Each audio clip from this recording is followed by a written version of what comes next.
Hey friends, I will guide you through the right way to force quit any application on your Windows computer. It's very easy. Here's what you have to do.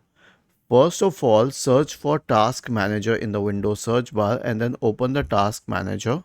Wait for the processes to load. Right click on the process which you wish to end and then select End Task. This is the typical method and this is how it is done.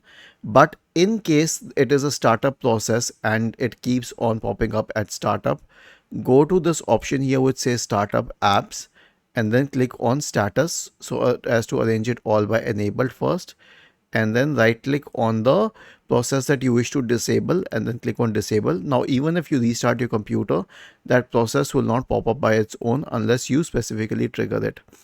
Was this helpful? If yes, then please subscribe to the channel. If not, then let us know in the comment section of the video on how we could help you further. Thank you for watching this video and have a nice day.